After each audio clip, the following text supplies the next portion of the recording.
Bonjour à tous. Voilà, donc nous avons refait donc un schéma.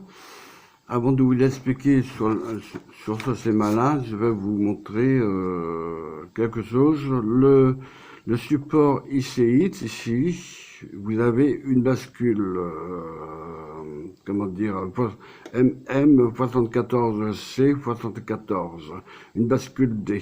Enfin, donc, dans le circuit intégré, vous avez exactement deux bascules D. Il faudra donc démonter la bascule D qui se trouve sur le support ICX et le mettre sur le support IC3, la bascule D. Je répète, donc il faut déplacer la bascule ICX ici, donc parce que ce support c'est un support testeur, donc il faut le retirer. MM74C74, les doubles bascules du circuit intégré, et il faudra le mettre sur le support IC3. Ensuite, vous ferez donc les branchements ainsi qui seront indiqués dans la théorie. Donc ça c'est la quatrième pratique, mais la dernière expérience de la quatrième pratique.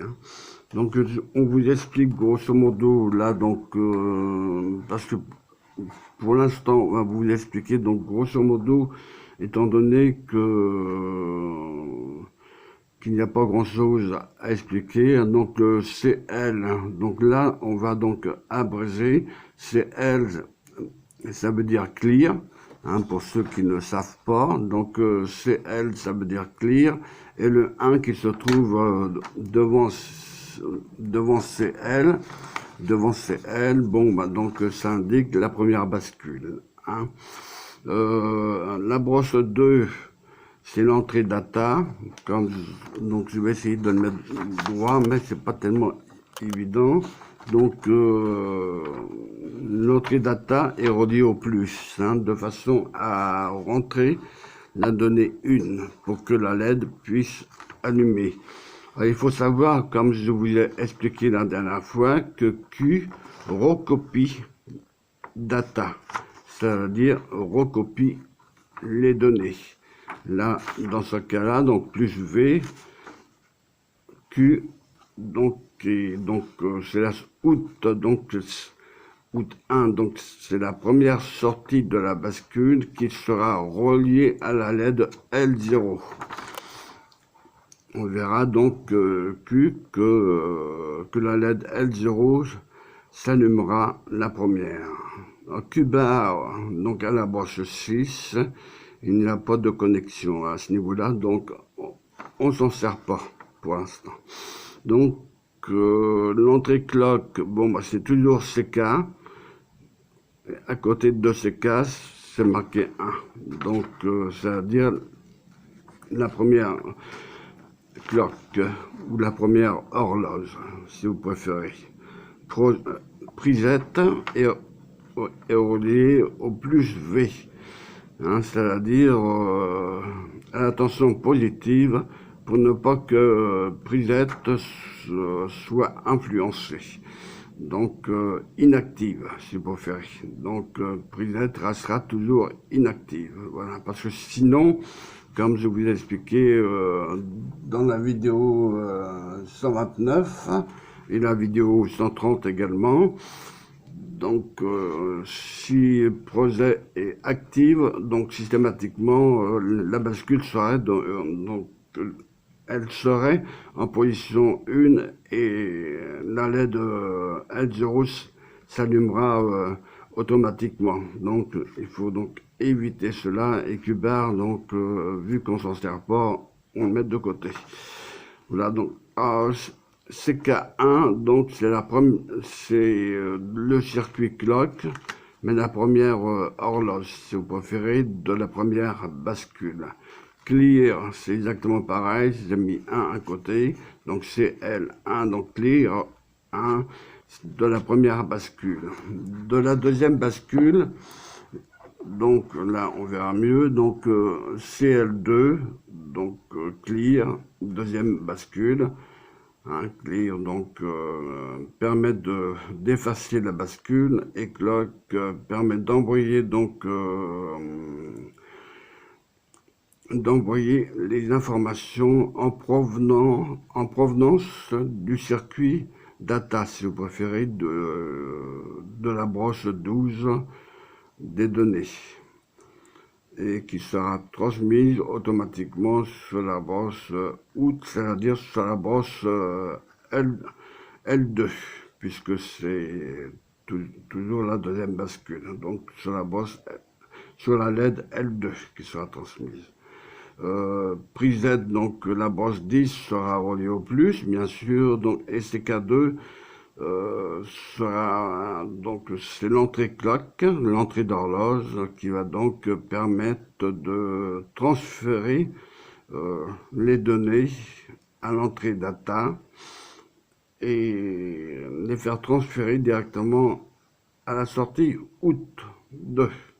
Donc la LED L2 s'allume.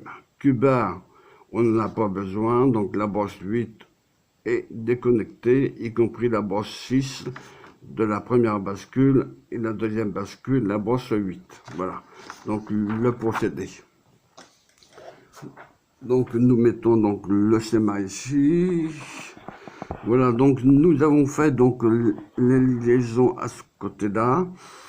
De ce côté-là, donc toutes les liaisons sont faites. Hein, donc vous verrez cela donc au niveau de la théorie de la même expérience, la pratique 4 exactement. Et la dernière pratique 4. Là. Après donc la seconde vidéo, ça sera automatiquement, comment dire,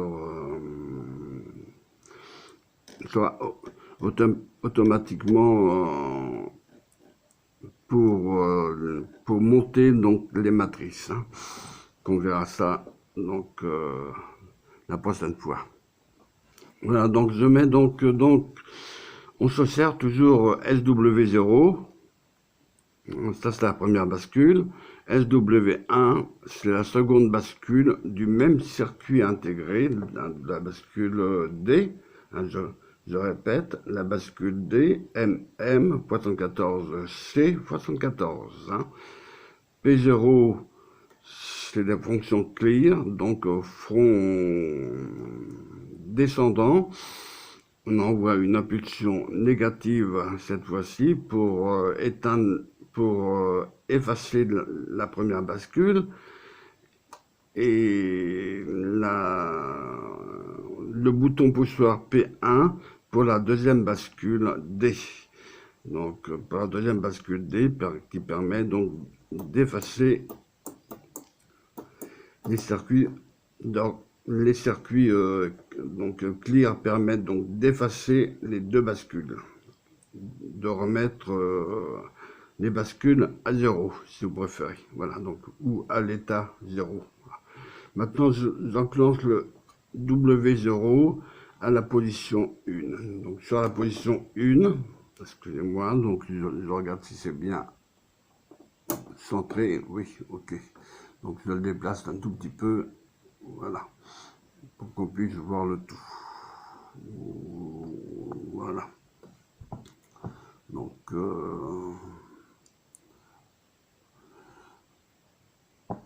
voilà, donc SW0 est sur SW0 est sur la position 1, L0 est allumé. C'est la première bascule, celle-ci. La deuxième bascule, SW1, en position 1. Voilà. Et la deuxième bascule, la sortie Q, hein. Ça c'est Q, L0 au niveau O est égal à Q, Q au niveau O. La deuxième bascule, Q est au niveau O, donc N1 allumé, L0 allumé. Maintenant, je vais donc effacer la bascule, la première bascule, P0, donc j'envoie un front négatif. Vous voyez, donc lorsqu'on envoie un front négatif, c'est quand on appuie sur le bouton poussoir et tout en restant maintenant, tout en en maintenant le bouton poussoir de façon que la LED L0 ne s'allume pas. Mais je relâche le bouton poussoir et L0 est éteinte. Voilà. Et pour la deuxième bascule, c'est exactement pareil. J'appuie dessus et je relâche P1. Le bouton poussoir L1 est égal à 0. Donc on a remis les deux bascules à l'état 0, c'est-à-dire à l'état initial, ou réinitialiser les deux bascules qui se trouvent dans le circuit intégré. Voilà. Donc, il y en a qui appellent puces, bon, on peut appeler donc les puces, mais enfin, donc, je préfère appeler donc les circuits intégrés. Intégrés, ça veut dire dedans. C'est-à-dire que nous avons mis les circuits à l'intérieur d'un boîtier. Ce qu'on appelle circuit intégré. Voilà. Donc là, je reviens donc sur la position 0 et je peux donc, vous voyez, donc je peux appuyer sur clear, sur la première bascule clear, la deuxième bascule clear. Vous voyez donc les LED restent toujours éteintes, L0 et N1 sont toutes les deux éteintes. Maintenant, je bascule SW0 sur la position 1 et vous verrez que L0 est allumé là, cette fois-ci. Donc la bascule se trouve à l'état 1. La deuxième bascule à l'état 1 également, N1. Donc les deux bascules sont à l'état 1. Maintenant, si je veux remettre la bascule à l'état 0, il suffit d'appuyer sur Clear, P0, sur Clear, L0 s'éteint, N1, c'est exactement la même chose. Si j'appuie sur P1, j'envoie un front négatif, ou une impulsion négative, N1 s'éteint. Ici, c'est pareil, une impulsion négative sur LO, LO s'éteint. Je refais exactement les mêmes expériences. Donc, je mets SW0 sur la position 0, SW1 sur la position 0, tout en appuyant sur P0 et P1, en envoyant des impulsions négatives. L0 et L1 sont toutes les deux éteintes, ce qui est normal. Maintenant, je mets SW0 sur la position 1. La première bascule passe à l'état 1. La deuxième bascule de 0 à la position 1. La deuxième bascule, c'est L1, est au niveau haut. Donc les deux LED sont allumés. L0 allumé, N1 allumé. Ça indique que les deux bascules sont à l'état 1. Voilà. Maintenant, je vais donc mettre les deux bascules à l'état 0. Alors, j'appuie sur le bouton P0 afin que je puisse envoyer une impulsion négative pour éteindre la LED L0. Voilà. Donc la LED L0 est éteinte. Je relâche le bouton poussoir P0 et la bascule est mise à l'état 0. La preuve, L0 est éteinte. Je fais exactement la même chose sur P1. J'appuie et la deuxième bascule se remet donc à l'état 0. Voilà, donc la LED L0 est éteinte, L1 est éteinte. Ça indique que les deux bascules sont en position 0. En d'autres termes, donc, en position d'attente, si vous préférez, pour recevoir d'autres commandes, mais qu'on verra donc directement sur la matrice. Hein. Voilà, donc là, c'est histoire de tester.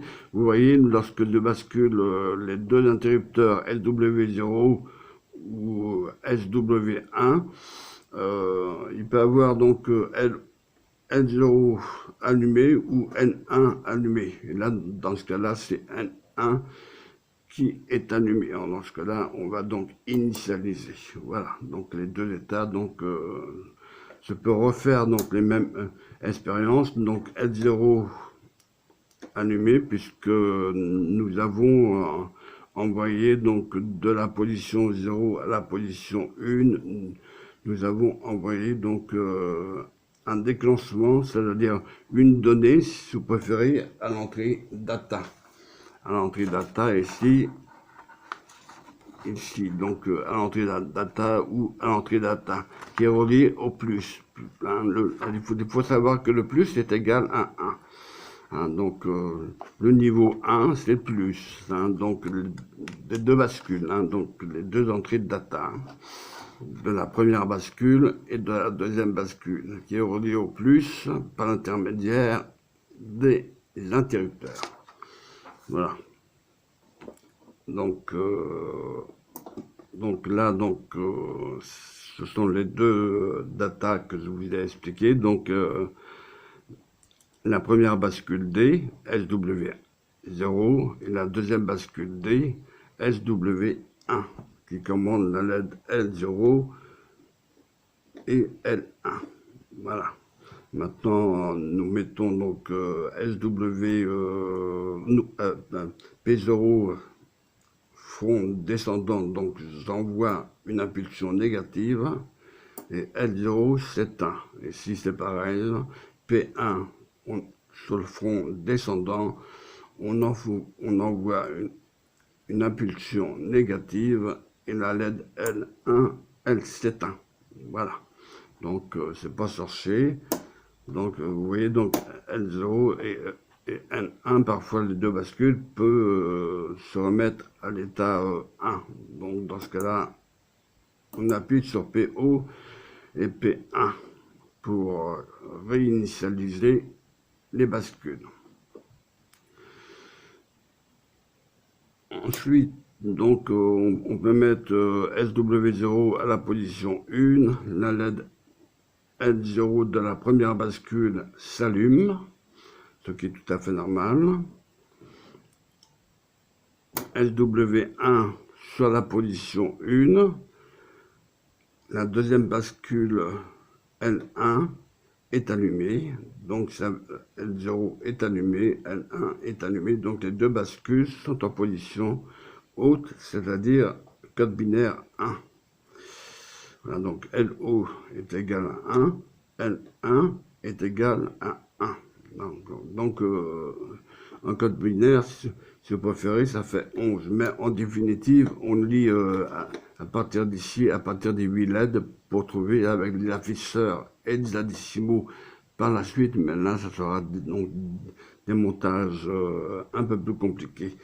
On verra cela donc au fur et à mesure. Hein. Donc je mets donc les deux interrupteurs sur 0. Donc SW0, donc de la position 1, je vais donc vers la position 0. Et SW1 de la position 1 vers la position 0.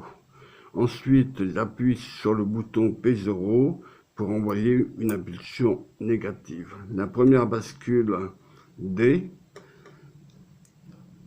est à l'état 0 puisque la LED L0 est éteinte.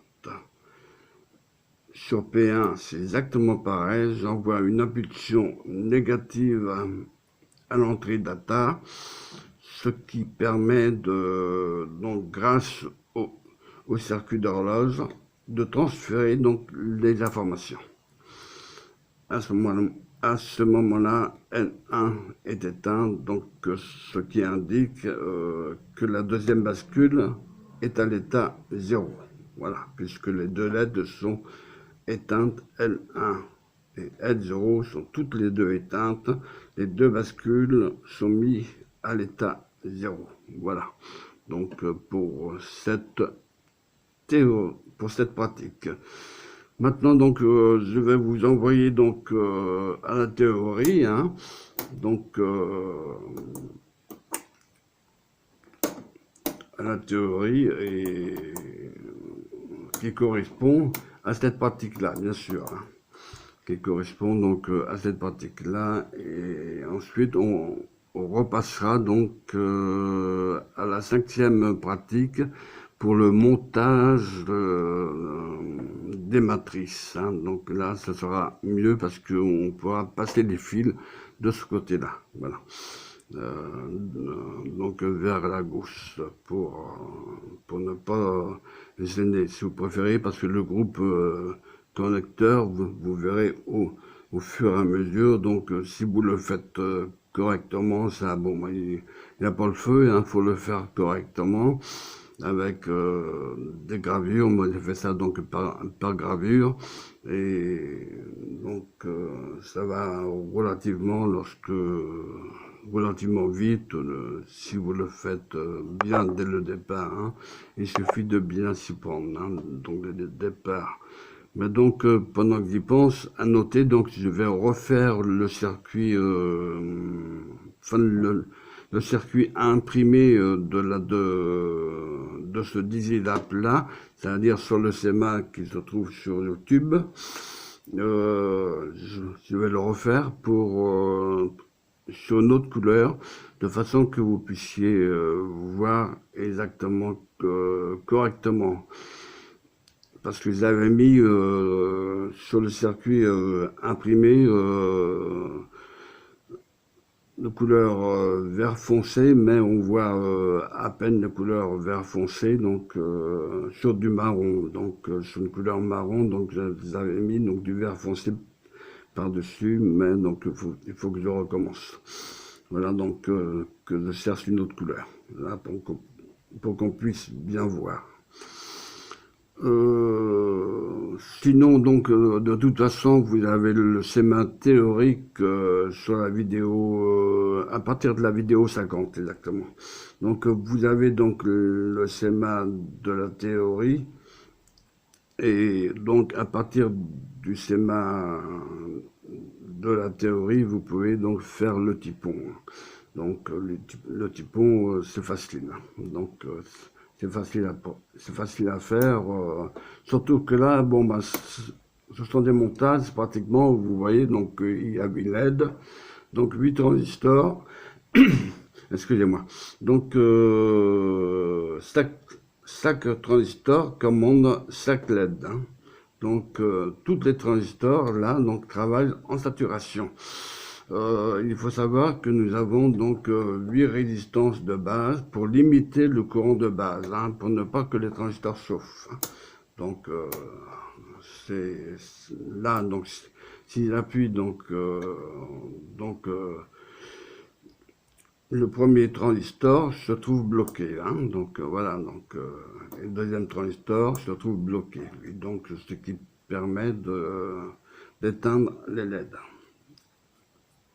Mais si j'envoie une impulsion à la base, le transistor se trouve saturé. Donc base émetteur, si vous préférez, donc se trouve saturé, c'est-à-dire entre le collecteur et l'émetteur, vous avez approximativement, d'ailleurs il suffit de mesurer ici, donc entre l'anode et la cathode de la LED, vous avez approximativement 1,72 V. Exactement. Donc j'aurais pu mettre jusqu'à 2 volts, mais donc j'ai pris une marge, hein. Donc c'est toujours préférable d'alimenter les LED inférieurs, hein. Je prends un exemple, si la LED est de 2 volts, alimentée 1,72 V, 1,75 V, c'est très bien, parce qu'il ne faut jamais alimenter une LED de 2 volts jusqu'à 2 volts, pour une raison que les LED risquent de griller par la suite, ou que ça dure moins longtemps. Voilà, donc préférable de mettre les LED à une tension inférieure par rapport à la tension des LED. Donc 2 volts, vous avez des LED de 3 volts, dans ce cas-là, il faudra donc calculer donc les résistances de collecteur. Voilà, donc sinon, bon, bah donc il suffit d'appuyer sur P0 pour mettre la première bascule à l'état 0, et la deuxième bascule, en appuyant sur P1, vous mettez la deuxième bascule D à l'état 1. Voilà. Donc, pour terminer, donc, je répète, là, donc, c'est une bascule D, hein, donc D comme data. Voilà, donc, une bascule D qui permet de transférer les informations. Ça sert à ça, une bascule D. Voilà, donc, je vous envoie, comme je vous l'ai dit, comme je vous l'ai déjà dit, je vous envoie donc directement à la théorie 4 et je mets donc sur pause. Je vous remercie de votre écoute et à bientôt.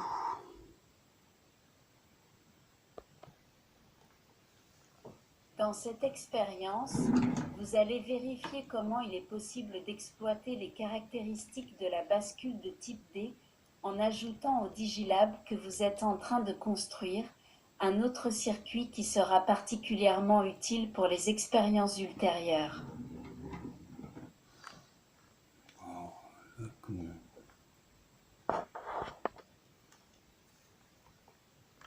Dans cette expérience, vous allez vérifier comment il est possible de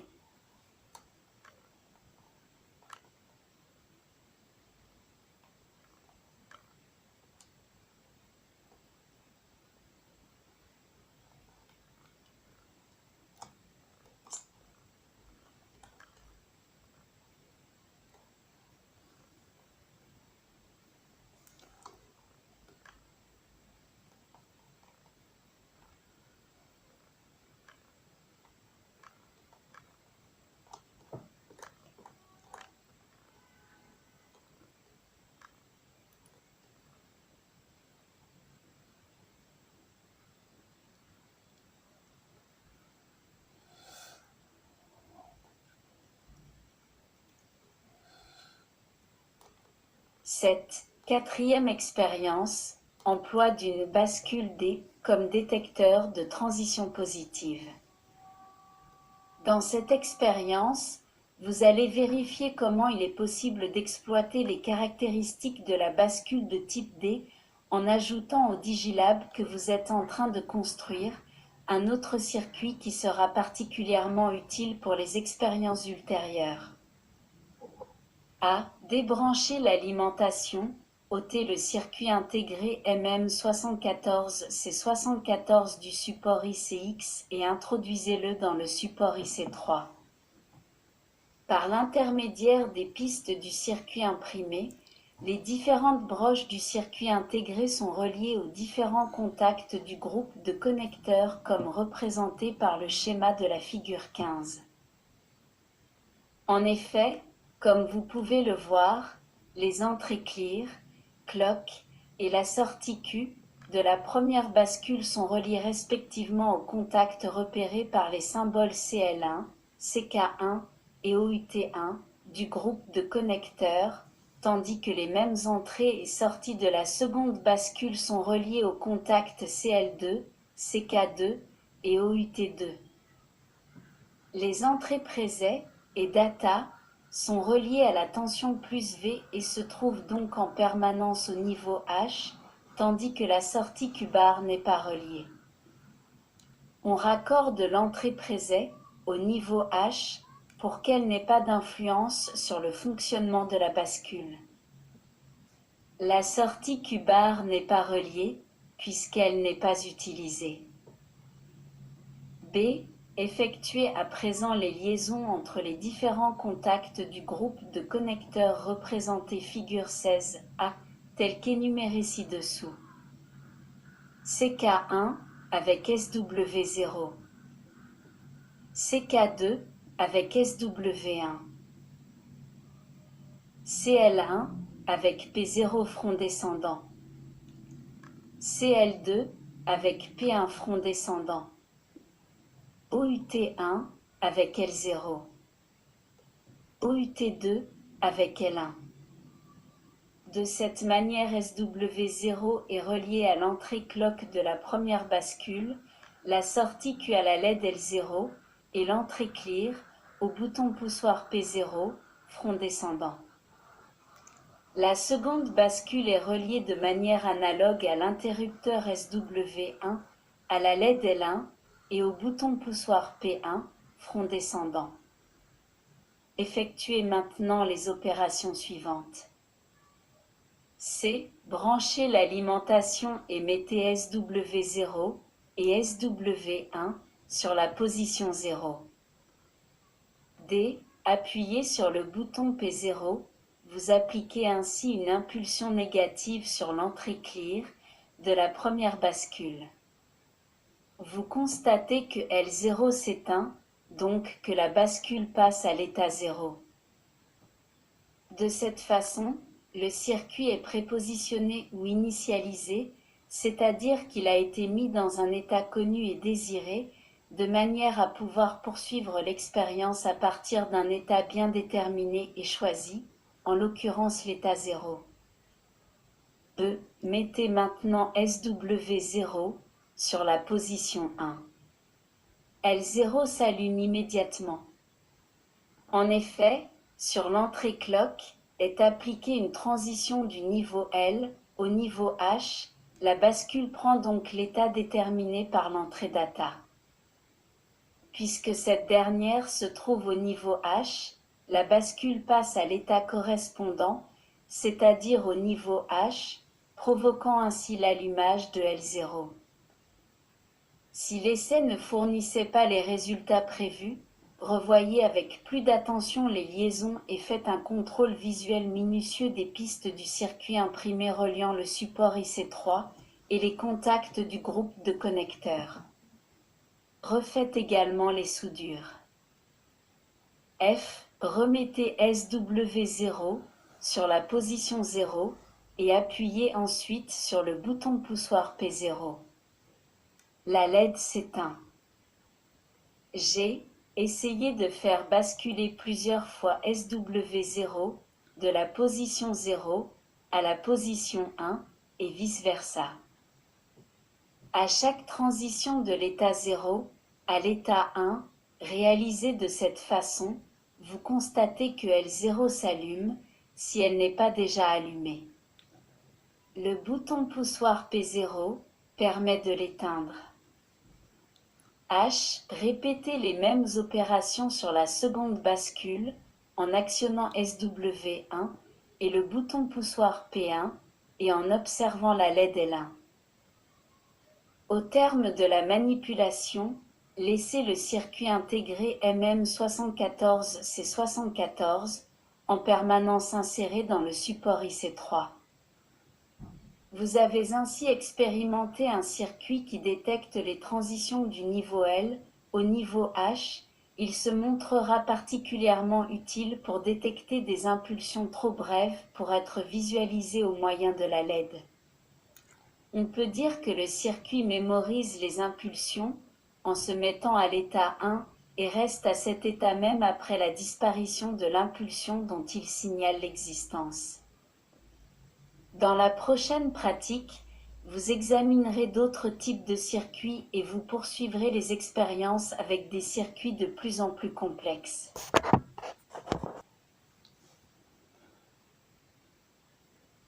Merci de votre écoute. À bientôt.